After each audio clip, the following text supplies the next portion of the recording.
Buenos días, el día de hoy vamos a analizar el comportamiento de un transformador de corriente y los factores que afectan a la medición del transformador de corriente dentro de un sistema de potencia al momento de que ocurre una operación o un proceso transiente.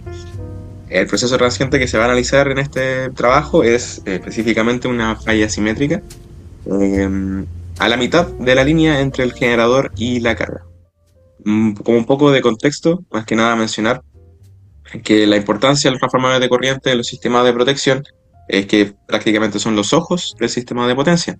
Y más buen sistema de potencia que se quiera tener, complejidad y todas esas cosas, si está midiendo mal lo que realmente está pasando, no va a funcionar correctamente. Entonces, ¿cuáles son los objetivos que se quiere alcanzar con este trabajo? Primero, crear un modelo que sea capaz de representar un CEP, donde ocurra la falla y el transformador de corriente pueda leer de forma correcta lo que lo que está pasando. Y luego que este modelo que creamos pueda permitir el análisis de diversos casos en los que la medición de transformador de corriente no es correcta. Es decir, vamos a estudiar qué fenómenos afectan la medición correcta de la corriente.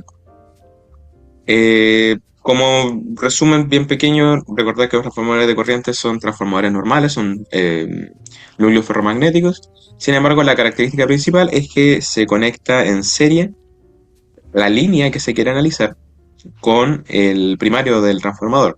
Eso hace finalmente que la parte primaria, o sea, la primaria, sea independiente de lo que exista en la secundaria. Acá en el lado secundario, lo que va a haber finalmente van a ser todos los relés y todos los elementos del sistema de potencia que van conectados al secundario del transformador.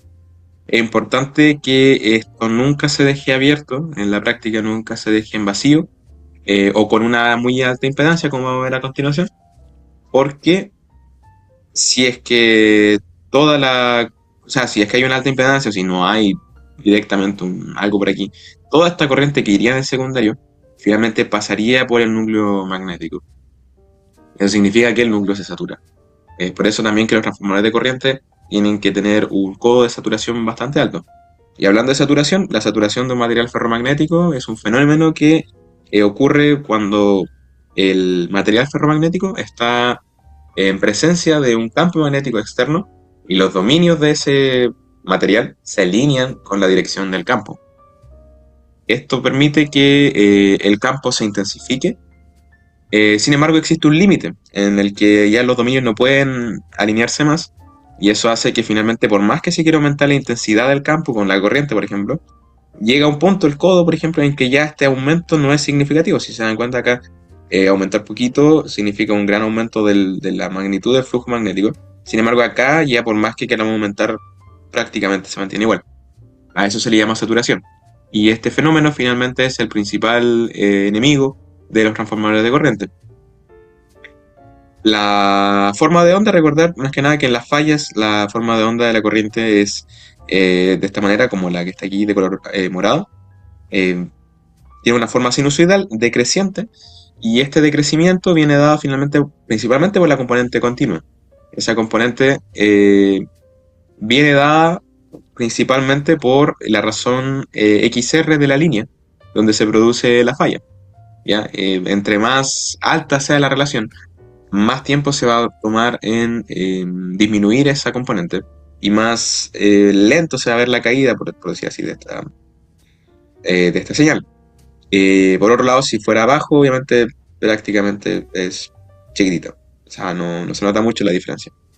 Y entonces la componente continua y la componente alterna, que finalmente nos muestra la magnitud, la amplitud y la forma de onda de la corriente, juntas me producen, por decir así, la corriente real, la que ocurre realmente en la falla. Ahora, ¿cómo se construyó este modelo? Bueno, se consideró un sistema de potencia de 120 kV con una carga única de 100 MVA con un factor de potencia de 0,95.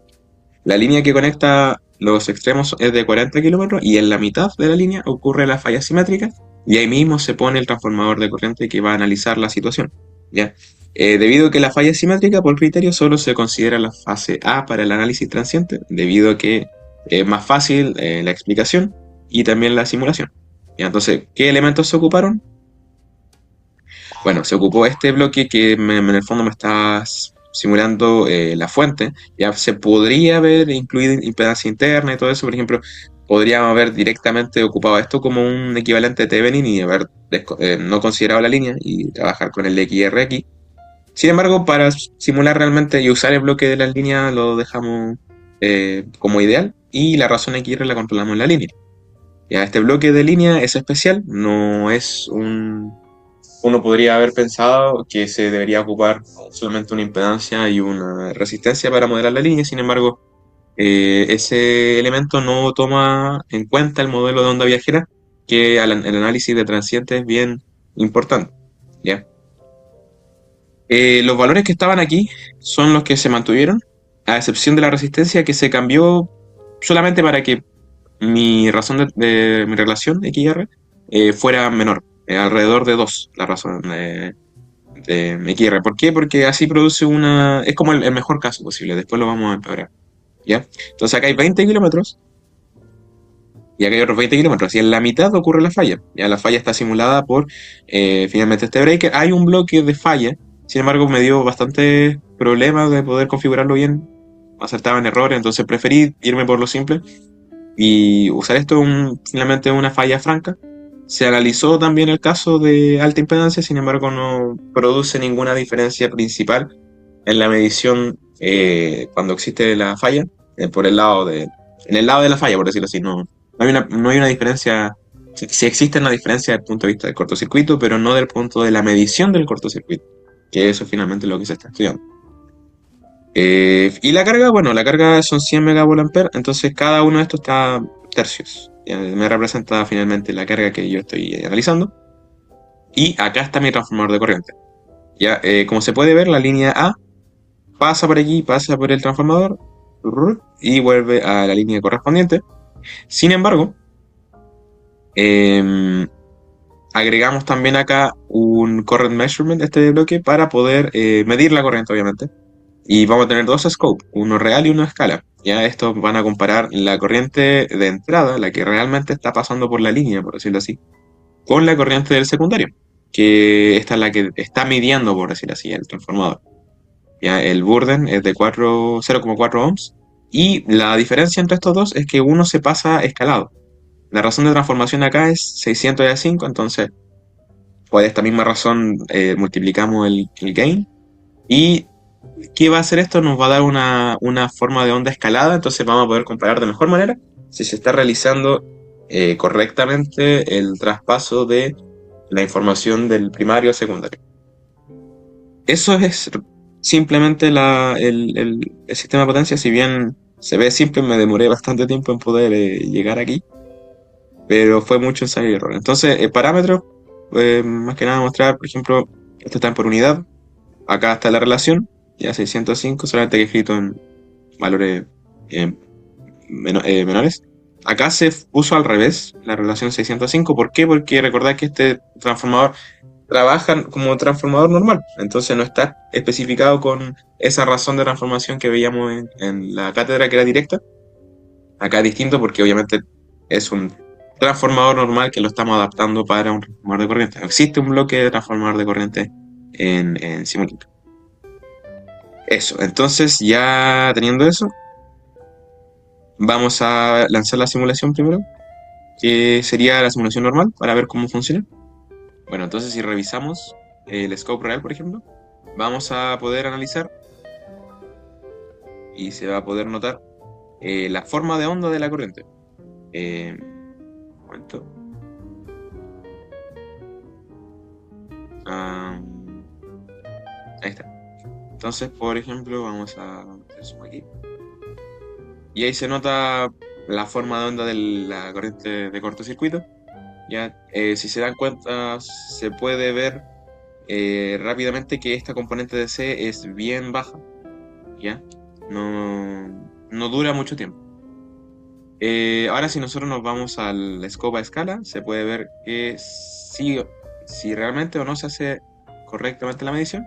Y como se puede ver aquí, la medición se hace muy rápido, solamente es el primer ciclo y la mitad del ciclo, diría yo, que no está coordinado, por decirlo así, no está solapado correctamente, pero el resto ya lo mide perfectamente y antes también se mide perfectamente. ¿Ya? Entonces es el caso ideal. Entonces vamos a pasar primero con la primera cosa que afecta a nuestra simulación, que es la saturación del núcleo por corriente AC. Ya acá existen dos saturaciones de núcleo, está por corriente alterna y corriente continua. Por corriente alterna, la más simple de ver es un burdon con alta carga.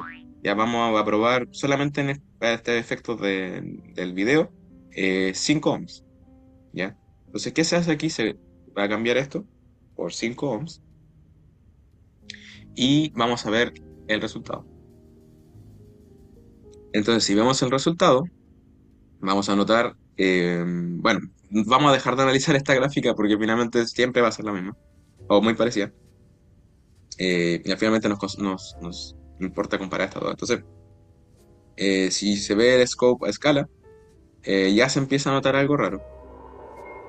Y es que, si hacemos zoom, vamos a darnos cuenta finalmente que la corriente del secundario no logra llegar más arriba. O sea, llega acá y se satura.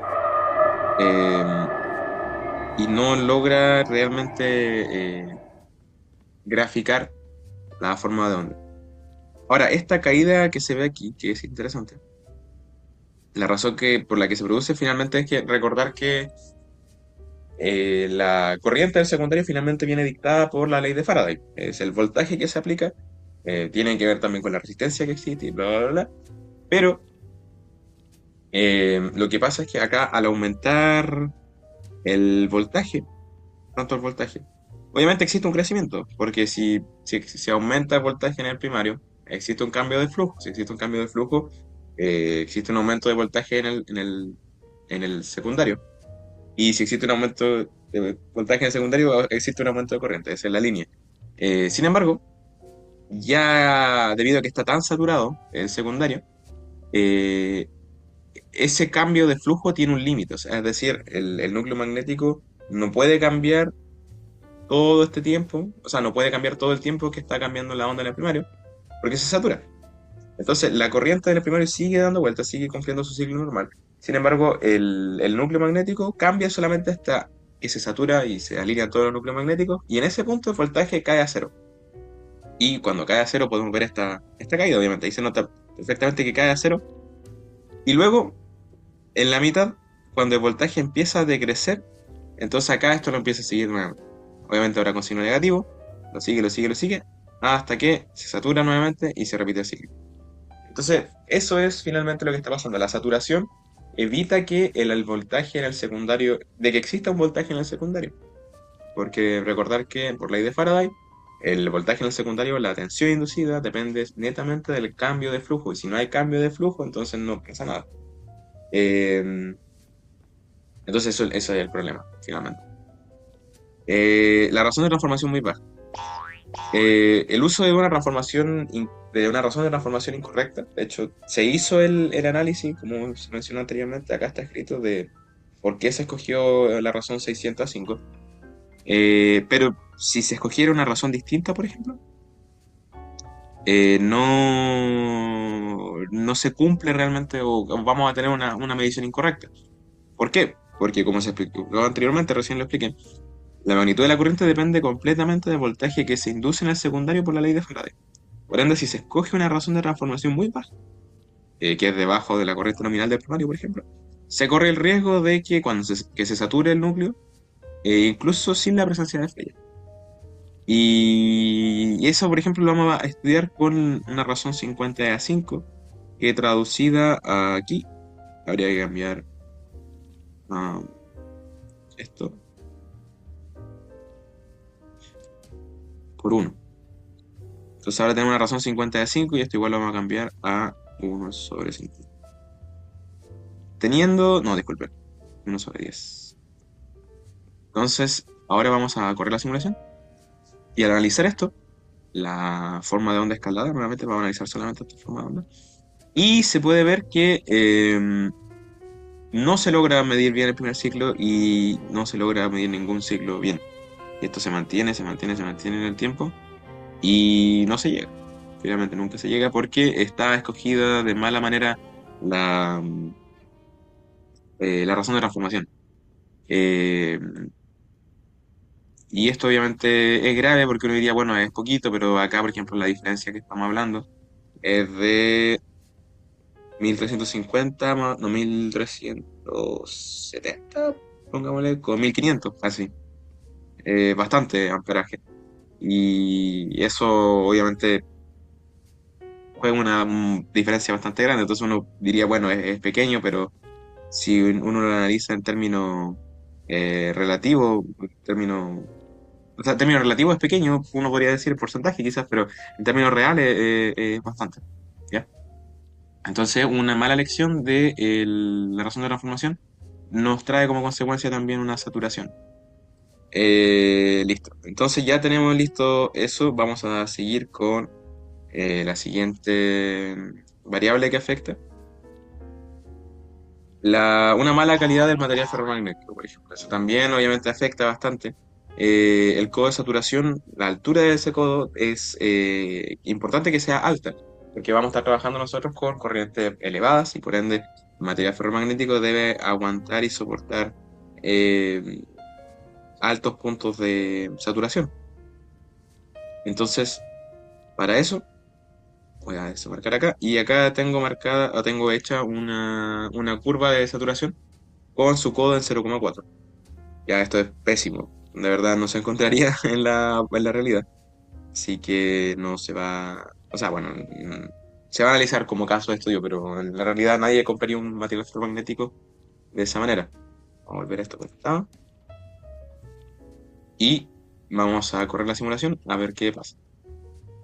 Ok, podemos ver aquí, por ejemplo, el efecto que tiene entonces un mal material ferromagnético. Ocurre prácticamente lo mismo nuevamente, se satura y colapsa. Eh, entonces, eso más que nada, no hay mucho más que agregar. No se puede ocupar un material ferromagnético malo. Importante asegurar la calidad porque si estamos hablando de mediciones sobre todo, eh, ese material ferromagnético tiene que funcionar correctamente, ¿ya? O tiene que ser adecuado para el caso que se está estudiando.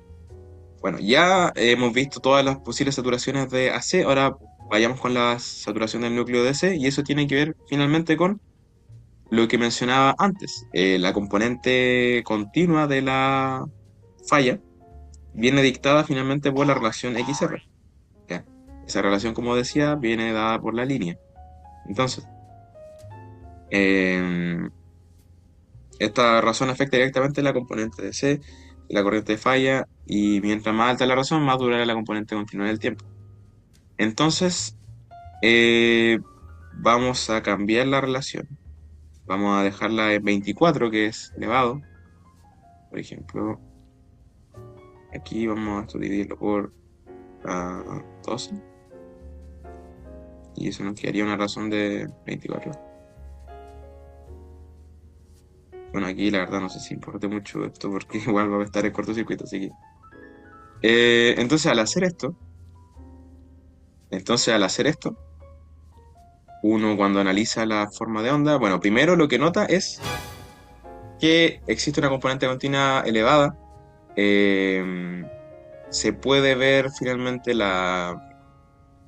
esta forma característica que se estudiaba antes, que de hecho se puede visualizar mucho mejor con un filtro, solo le pusieron un filtro, que quizá lo voy a agregar en el informe probablemente, para también que se pueda visualizar. Se puede ver la componente continua decayendo lentamente, ¿ya? Pero si nos vamos ya directamente a lo que pasa, es que primero, lo más importante es que esto nunca logra estabilizarse, ¿ya? Antes de analizar lo que pasa aquí. Pero esto nunca logra estabilizarse y no logra estabilizarse. ¿Por qué? Porque todavía estamos considerando, todavía estamos considerando esto de aquí. Ahora sí, vamos a volver a abrirlo porque eso debería estabilizarse, solamente que se demora. Ya, ahora sí. Entonces, nuevamente vemos aquí la forma de onda, todo bien. Y acá, ahora sí. Se puede ver que se estabiliza finalmente se estabiliza la medición. Porque nuevamente el material ferromagnético es bueno, el Burden es bueno, el codo de saturación también. ¿Qué otra cosa afectaba? Bueno, todo lo que vimos. Imaginemos que está funcionando bien. Sin embargo, la línea es el problema. ¿Y cómo podemos ver eso finalmente? Al tener un elevado componente continuo, ya, obviamente se demora en descender y centrarse en cero. Sin embargo, la corriente del secundario nuevamente viene dada solamente por ley de Faraday. ¿Cuál es el problema? La ley de Faraday funciona en sistemas que son alternos. Cuando un sistema es continuo, la ley de Faraday pierde sentido. Entonces, esta componente continua que tiene la corriente original, como es continua, no se logra traducir correctamente al secundario. Lo que ve el secundario finalmente es solamente bueno, ve un poquito de la componente continua porque por tema de saturación y qué sé yo. Sí, pero eh, el problema aquí es que no logra seguir correctamente la forma de onda del primario. ¿Por qué? Porque el primario tiene una alta componente continua. Nuevamente, tiene una muy alta componente continua. Entonces, el secundario no logra ver esa componente, solamente ve la forma. Y la trata de seguir lo mejor que puede, por decirlo así. Entonces, esto se le llama saturación DC. Y esto es peligroso porque, por más que el transformador esté bueno, ya, porque esto es un transformador ideal, como estuvimos analizando después, o sea, antes, la forma la geometría, no, la geometría no tanto, sí, los parámetros de la línea son los que afectan finalmente esta relación y podemos ver que esta medición errónea se extiende por 1, 2, 3, 4, 5, 6, 7, 8, casi 8 ciclos, que es bastante.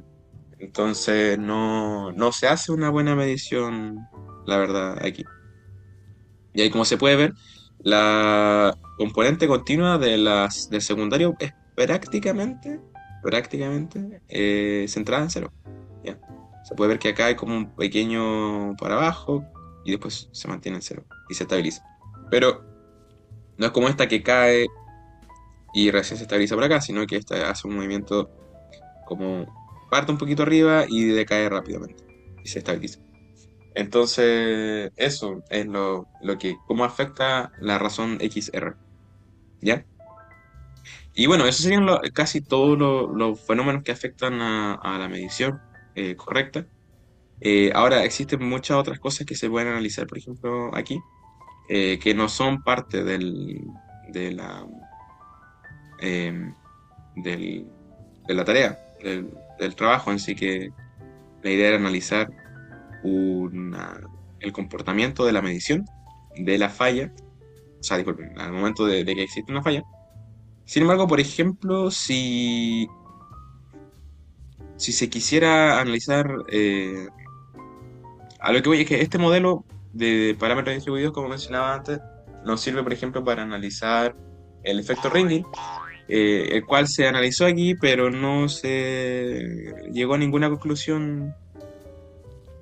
O sea, no es un parámetro que afecte tan gruesamente a la forma de onda del secundario, sino que sí, la forma de onda del primario es rara, pero el secundario lo sigue bien. Vamos, para eso vamos, por ejemplo, sacar esta línea. Entonces, en el fondo estamos diciendo que la falla ocurre en la carga prácticamente, o sea, como justo al final de la línea. ¿Ya? ¿Qué pasa en ese caso? Entonces, ¿qué se puede ver aquí? Se puede ver que la forma de onda se sigue correctamente, pero la forma de onda es rara. O sea, tiene esta...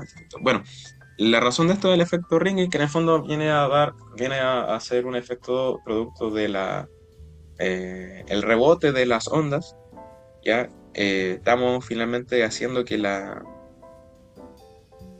corriente de cortocircuito esté al final de la línea, no está a la mitad, está al final. Entonces,